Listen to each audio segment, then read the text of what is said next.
मुरली की तान बज रही हो, सुबह की भोर का, अंधेरे घन घोर का, जीवन का आधार हो। मुरली की तान बज रही हो।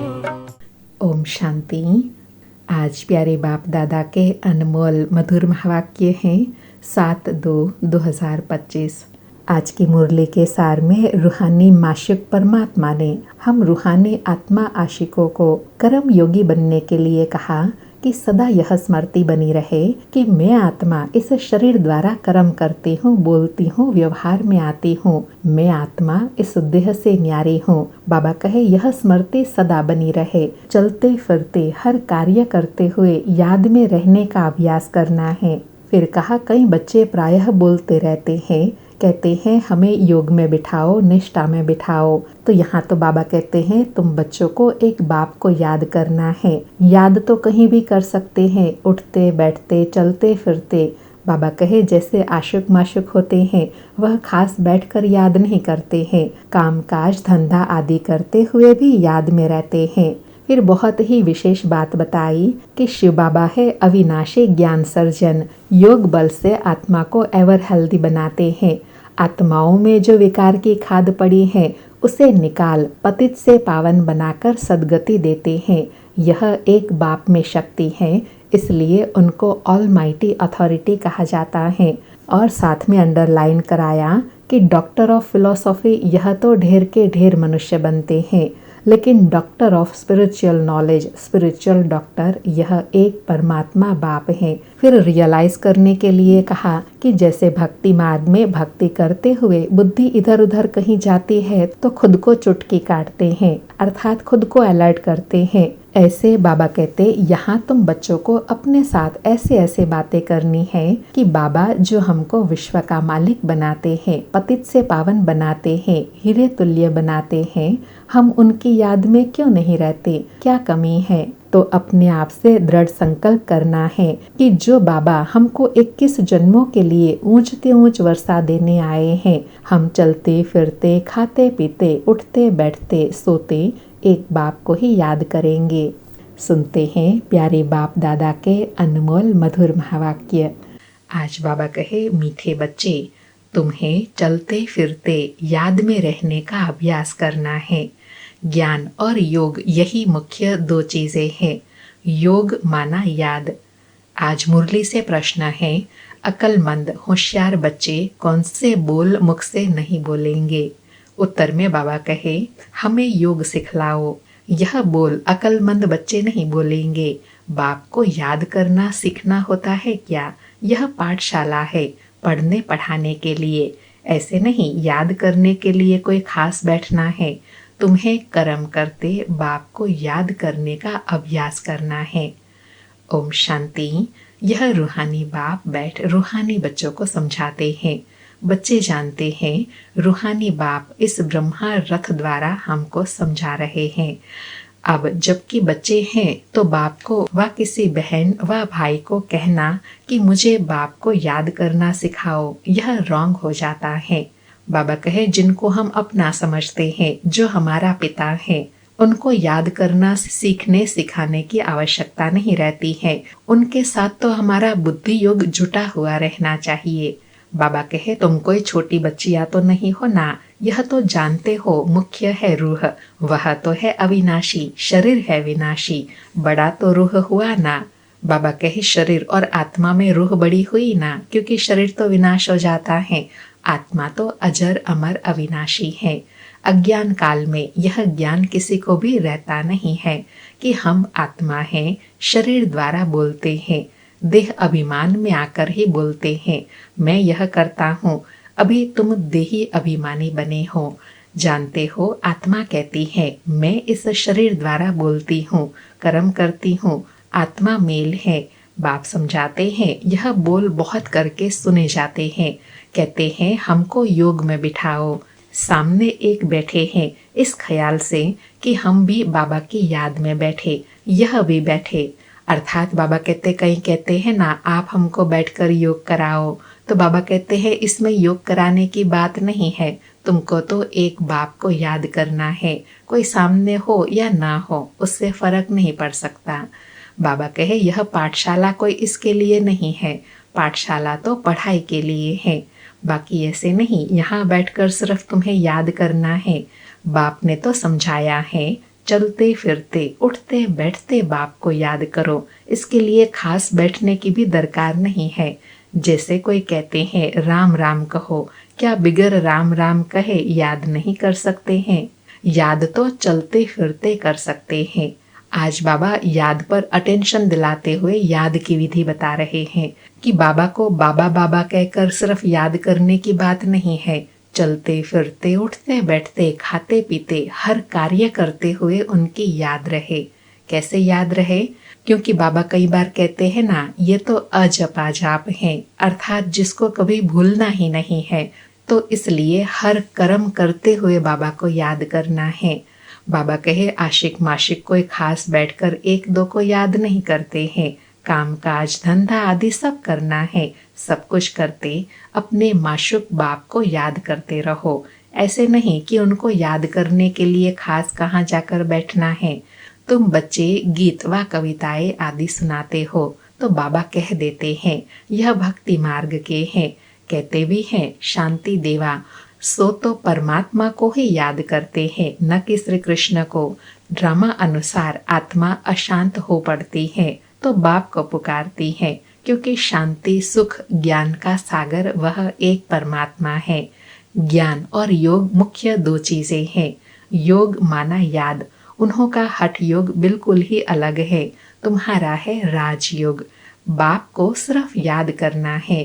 बाबा ने फिर अटेंशन दिलाया कि यहाँ तो सिर्फ तुमको कुछ बोलना नहीं है, बाप को दिल से प्यार से याद करना है। बाप द्वारा तुम बाप को जानने से सृष्टि के आदि मध्य अंत को जान गए हो। तुमको सबसे बड़ी खुशी तो यह है कि हमको भगवान पढ़ाते हैं। अंडरलाइन, बाबा कहे तुम बच्चों को संगम पर सबसे बड़ी खुशी कौन सी है? कि हमें स्वयं भगवान मिले हैं, स्वयं भगवान हमारे सन्मुख बैठ हमें पढ़ाते हैं। बाबा कहे तो भगवान का भी पहले पहले पूरा परिचय होना चाहिए। ऐसा तो कभी नहीं जाना कि जैसे आत्मा स्टार है वैसे भगवान भी स्टार है, वह भी आत्मा है, परंतु उनको परम आत्मा सुप्रीम सोल कहा जाता है। वह कभी पुनर्जन्म तो लेते नहीं है। ऐसे नहीं कि वह जन्म मरण में आते हैं, नहीं, पुनर्जन्म लेते हैं। खुद आकर समझाते हैं मैं कैसे आता हूँ। त्रिमूर्ति का गायन भी भारत में है। त्रिमूर्ति ब्रह्मा विष्णु शंकर का चित्र भी दिखाते हैं। शिव परमात्माय नमः कहते हैं ना, उस ऊंचे ते ऊंचे बाप को भूल गए हैं, सिर्फ त्रिमूर्ति का चित्र दे दिया है। ऊपर में शिव तो जरूर होना चाहिए। बाबा कहे जिससे यह समझे कि इनका रचयिता शिव है, रचना से कभी वर्षा नहीं मिल सकता है। तुम जानते हो ब्रह्मा से कुछ भी वर्षा नहीं मिलता। विष्णु को तो हीरे जवाहरों का ताज है ना, शिव बाबा द्वारा फिर पैनी से पाउंड बनते हैं, अर्थात कौड़ी तुल्य से हीरे तुल्य बनते हैं। शिव बाबा का चित्र न होने से सारा खंडन हो जाता है। ऊंचते ऊंच है परम पिता परमात्मा, उनकी यह रचना है। तो इसलिए बाबा कहते हैं त्रिमूर्ति में शिव बाबा का चित्र जरूर होना चाहिए, जिससे यह सब बातें सहज समझ में आ जाए, स्पष्ट हो जाए। बाबा कहे अभी तुम बच्चों को बाप से स्वर्ग का वर्षा मिलता है 21 जन्मों के लिए। बाबा कहे भल वहाँ फिर भी समझते हैं लौकिक बाप से वर्षा मिलता है, वहाँ यह पता नहीं है कि यह बेहद के बाप से पाई हुई प्रारब्ध है। यह तुमको अभी पता है, अभी की ही कमाई। वहाँ सतयुग में 21 जन्म चलती हैं, वहाँ यह मालूम नहीं रहता है, इस ज्ञान का बिल्कुल पता नहीं रहता। बाबा कहे पुरुषार्थ हो गया, फिर प्रारब्ध मिलने के बाद कैसे पढ़ाई किया, कैसे प्रारब्ध पाई, यह सब ज्ञान बुद्धि में नहीं रहता। बाबा कहे यह ज्ञान न देवताओं में है न शूद्रों में रहता है, यह ज्ञान है ही तुम ब्राह्मणों में। यह है रूहानी ज्ञान। स्पिरिचुअल का अर्थ भी नहीं जानते। डॉक्टर ऑफ फिलोसॉफी कहते हैं डॉक्टर ऑफ स्पिरिचुअल नॉलेज एक ही बाप है। बाप को सर्जन भी कहा जाता है ना। साधु सन्यासी आदि कोई सर्जन थोड़े ही है। वेद शास्त्र आदि पढ़ने वालों को डॉक्टर थोड़े ही कहेंगे, भल टाइटल भी दे देते हैं, परंतु वास्तव में रूहानी सर्जन है एक ही बाप, जो रूहों को ज्ञान इंजेक्शन लगाते हैं। वह है भक्ति। उनको कहना चाहिए डॉक्टर ऑफ भक्ति अथवा शास्त्रों का ज्ञान देते हैं। उनसे फायदा कुछ भी नहीं होता, नीचे गिरते ही जाते हैं, तो उनको डॉक्टर कैसे कहेंगे? डॉक्टर तो फायदा पहुंचाते हैं ना। यह बाप तो है अविनाशी ज्ञान सर्जन। योग बल से तुम हेल्दी बन जाते हो। बाबा कहे यह अविनाशी सर्जन है, जिनकी याद मात्र से ही आत्मा एवर हेल्दी बन जाती है, वो भी 21 जन्म के लिए। बाबा कहे यह तो तुम बच्चे ही जानते हो, बाहर वाले क्या जाने। उनको अविनाशी सर्जन कहा जाता है। आत्माओं में जो विकार की खाद पड़ी है उसे निकाल पतित को पावन बनाकर सद्गति देना, यह बाप में शक्ति है। बाबा कहे यह शक्ति, यह पावर और कोई मनुष्य में नहीं है। इसलिए बाबा को क्या कहते हैं? ऑलमाइटी पतित पावन एक फादर है। ऑलमाइटी कोई मनुष्य को नहीं कह सकते हैं। तो बाप कौन सी शक्ति दिखाते हैं? सर्व को अपनी शक्ति से सद्गति दे देते हैं। उनको कहेंगे doctor of spiritual knowledge, doctor of philosophy, यह ढेर के ढेर मनुष्य हैं। स्पिरिचुअल डॉक्टर एक है। तो अब बाप कहते हैं अपने को आत्मा समझ मुझ बाप को याद करो और पवित्र बनो। मैं आया ही हूँ पवित्र दुनिया स्थापन करने। फिर तुम पतित क्यों बनते हो? पावन बनो, पतित मत बनो। बाबा कहे मैं तुम्हारे लिए नई दुनिया, पवित्र दुनिया स्थापन करता हूँ, तो पावन बनो। सभी आत्माओं को बाप का डायरेक्शन है, गृहस्थ व्यवहार में रहते कमल फूल समान पवित्र रहो। बाल ब्रह्मचारी बनो तो फिर पवित्र दुनिया के मालिक बन जाएंगे। इतने जन्म जो पाप किए हैं, अब मुझे याद करने से पाप भस्म हो जाएंगे। मूल वतन में आत्माएं ही रहती हैं, पतित कोई जा नहीं सकते। बुद्धि में यह तो याद रखना ही है। बाबा हमको पढ़ाते हैं। स्टूडेंट ऐसे कहेंगे क्या कि हमको टीचर की याद सिखलाओ? याद सिखलाने की क्या दरकार है? बाबा ने फिर स्मृति दिलाई कि जिनके साथ हमारा कनेक्शन, संबंध होता है, उनकी याद सिखलाने की दरकार नहीं होती है। जैसे स्टूडेंट को टीचर को याद करना सिखलाया नहीं जाता है, ऑटोमेटिक याद आ जाती है क्योंकि वह पढ़ाई पढ़ाते हैं। ऐसे यहाँ बाबा है। बाबा कहे यहाँ संदली पर कोई न बैठे तो भी हर्जा नहीं है। अपने बाप को याद करना है। तुम सारा दिन धंधे धोरी आदि में रहते हो तो भूल जाते हो, इसलिए यहाँ बिठाया जाता है। यह 10-15 मिनट भी याद करे। तुम बच्चों को तो काम काज करते याद में रहने की आदत डालनी है। आधा कल्प बाद माशुक मिलता है। बाबा कितना अंडरलाइन कराते कहते हैं कि आधा कल्प के बाद इतनी प्राप्ति कराने वाला, सुख देने वाला माशुक बाप मिला है, तो काम काज करते हुए भी उनकी याद बनी रहे। अब बाबा कहते हैं मुझे याद करो तो तुम्हारी आत्मा से खाद निकल जाएंगी और तुम विश्व के मालिक बन जाएंगे। तो क्यों नहीं याद करना चाहिए? स्त्री का जब हथियाला बांधते हैं अर्थात एंगेजमेंट करते हैं, तो उनको कहते हैं पति तुम्हारा, गुरु ईश्वर सब कुछ है। परंतु वह तो फिर भी मित्र, संबंधी, गुरु आदि बहुतों को याद करती है। वह तो देहधारी की याद हो गई। यह तो शिव बाबा पतियों का पति है, उनको याद करना है। कोई कहते हैं हमको निष्ठा में बिठाओ, योग में बिठाओ, परंतु इससे क्या होगा? 10 मिनट यहाँ बैठते हैं तो भी ऐसे मत समझो कि कोई एक रस हो बैठते हैं।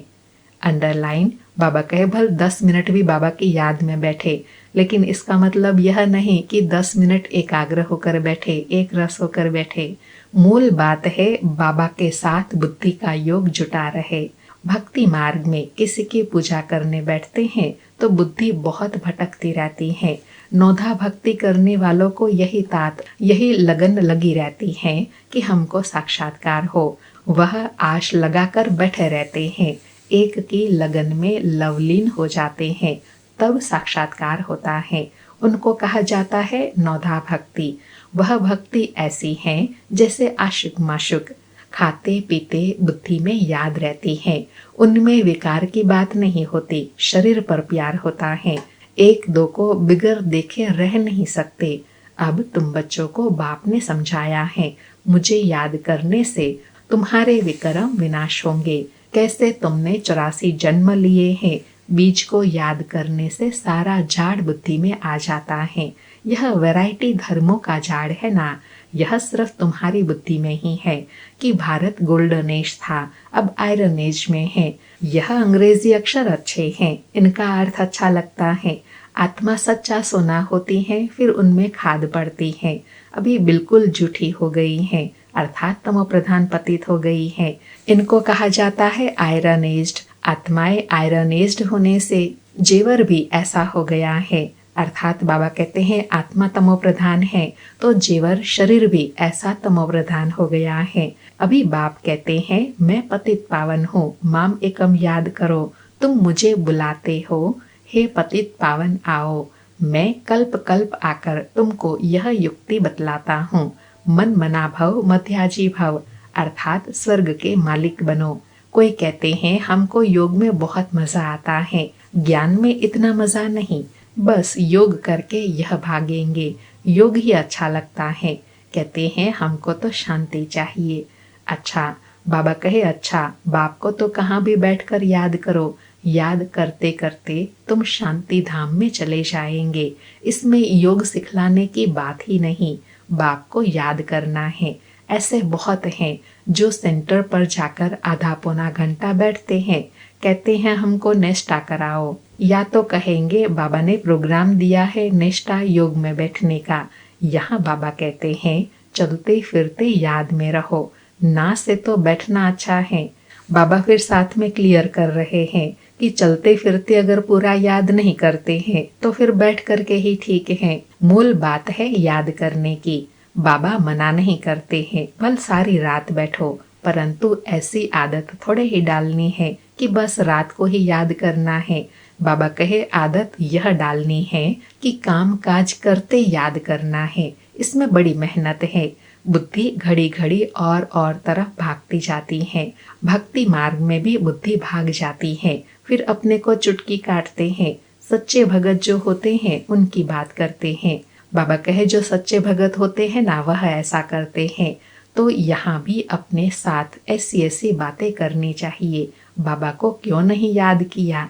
याद नहीं करेंगे तो विश्व के मालिक कैसे बनेंगे? बाबा एग्जाम्पल देकर समझा रहे हैं कि भक्ति में भी रियलाइज करते हैं कि भक्ति करते हुए हमारी बुद्धि कहीं क्यों जाती है तो चुटकी काटते हैं। यहाँ बाबा कहते हैं तुम्हें अपने साथ बात करनी है कि हमारे सन्मुख स्वयं भगवान है, फिर हमारा बुद्धि योग इधर उधर क्यों जाता है? बाबा कहे याद नहीं करेंगे तो विश्व के मालिक कैसे बनेंगे? आशिक माशुक तो नाम रूप में फंसते रहते हैं। यहाँ तो तुम अपने को आत्मा समझ बाप को याद करते हो। हम आत्मा इस शरीर से अलग हैं। शरीर में आने से कर्म करना होता है। बहुत ऐसे भी हैं जो कहते हैं हम दीदार करें, अर्थात साक्षात्कार करें। बाबा कहे अब दीदार क्या करेंगे? वह शिव बाबा तो बिंदी ज्योति है ना। अच्छा, कोई कहते हैं श्री कृष्ण का दीदार करे, साक्षात्कार करे। बाबा कहे श्री कृष्ण का तो चित्र भी है ना। जो जड़ है सो फिर चैतन्य में देखेंगे, इसमें फायदा क्या हुआ? साक्षात्कार से थोड़े ही फायदा होगा। तुम बच्चे बाप को याद करो तो आत्मा पवित्र हो। मेन बात तो है आत्मा को पवित्र पावन बनना है। बाबा कहे नारायण का साक्षात्कार होने से नारायण थोड़े ही बन जाएंगे। तुम जानते हो हमारी एम ऑब्जेक्ट है ही लक्ष्मी नारायण बनने की, परंतु पढ़ने बिगर थोड़े ही बनेंगे। पढ़कर होशियार बनो, प्रजा भी बनाओ, तब लक्ष्मी नारायण बनेंगे। मेहनत है। बाबा कहे ऊंच पद पाना चाहते हैं तो साथ में प्रजा भी बनाओ, तब तो राजा बनेंगे ना। पास विद ऑनर होना चाहिए, जो धर्मराज की सजा ना मिले। यह मुरब्बी बच्चा ब्रह्मा भी साथ हैं। यह भी कहते हैं तुम तीखे जा सकते हो। ब्रह्मा बाबा के ऊपर तो कितना बोझा है, सारा दिन कितने ख्याल करने पड़ते हैं। हम इतना याद नहीं कर सकते हैं। भोजन पर थोड़ी याद रहती, फिर भूल जाते हैं। ब्रह्मा बाबा कहे समझता हूँ, बाबा और हम दोनों सैर करते हैं। सैर करते करते बाबा को भूल जाता हूँ। खिसकनी वस्तु है ना। बाबा कहे घड़ी घड़ी याद खिसक जाती है। इसमें बहुत मेहनत है। याद से ही आत्मा पवित्र होनी है। बहुतों को पढ़ाएंगे तो ऊंच पद पाएंगे। जो अच्छा समझते हैं वह अच्छा पद पाएंगे। प्रदर्शनी में कितनी प्रजा बनती है। तुम एक एक लाखों की सेवा करेंगे और फिर अपनी भी अवस्था ऐसी चाहिए। एक तो बाबा कहते हैं राजा बनने के लिए प्रजा भी बनानी है और साथ में अपनी अवस्था भी ऊंची श्रेष्ठ बनानी है। बाबा कहे कर्मातीत अवस्था हो जाएंगी, फिर शरीर नहीं रहेगा। आगे चल तुम समझेंगे। अब लड़ाई जोर हो जाएंगी, फिर ढेर तुम्हारे पास आते रहेंगे। महिमा बढ़ती जाएंगी। अंत में सन्यासी भी आएंगे। बाप को याद करने लग पड़ेंगे। उनका पार्ट ही मुक्ति धाम में जाने का है। नॉलेज तो लेंगे नहीं। तुम्हारा मैसेज सभी आत्माओं तक पहुंचना है। अखबारों द्वारा बहुत सुनेंगे। कितने गांव है, सबको पैगाम देना है। मैसेंजर पैगंबर तुम ही हो।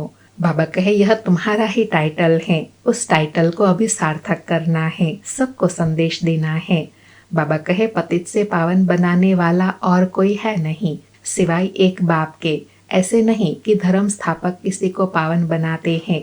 उनका धर्म तो वृद्धि को पाता है। वह वापस जाने का रास्ता कैसे बताएंगे। सर्व का सदगति दाता एक है। तुम बच्चों को अब पवित्र जरूर बनना है। बहुत है जो पवित्र नहीं रहते हैं। काम महाशत्रु है ना। अच्छे अच्छे बच्चे गिर पड़ते हैं। कुदृष्टि भी काम का ही अंश है।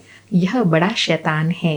बाप कहते हैं इस पर जीत पहनो तो जगत जीत बन जाएंगे। अच्छा, मीठे मीठे सिकिलधे बच्चों प्रति माता पिता बाप दादा का याद प्यार और गुड मॉर्निंग। रूहानी बाप की रूहानी बच्चों को नमस्ते। हम रूहानी बच्चों की रूहानी माता पिता बाप दादा को याद प्यार गुड मॉर्निंग और नमस्ते नमस्ते। सारी मुरली से धारणा के लिए सार हैं। पहला पॉइंट, काम काज करते याद में रहने की आदत डालनी है। बाप के साथ जाने व पावन नई दुनिया का मालिक बनने के लिए पवित्र जरूर बनना है।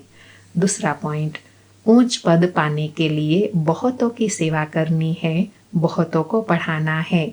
मैसेंजर बन यह मैसेज सभी को पहुंचाना है। आज सतगुरु बाबा का वरदान है, स्नेह की गोद में आंतरिक सुख व सर्व शक्तियों का अनुभव करने वाले यथार्थ पुरुषार्थी भव। स्नेह की गोद में आंतरिक सुख व सर्व शक्तियों का अनुभव करने वाले यथार्थ पुरुषार्थी भव। स्पष्टीकरण है, जो यथार्थ पुरुषार्थी हैं वे कभी मेहनत व थकावट का अनुभव नहीं करते। सदा मोहब्बत में रहते हैं।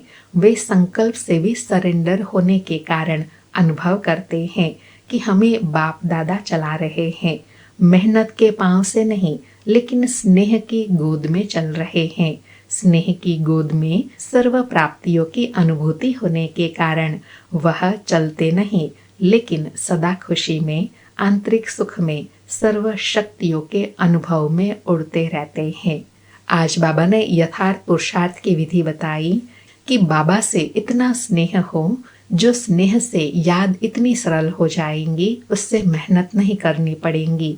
स्नेह ऐसी अनुभूति कराता है जैसे हम मेहनत करते हुए भी मेहनत नहीं कर रहे हैं, बाबा की गोद में हैं।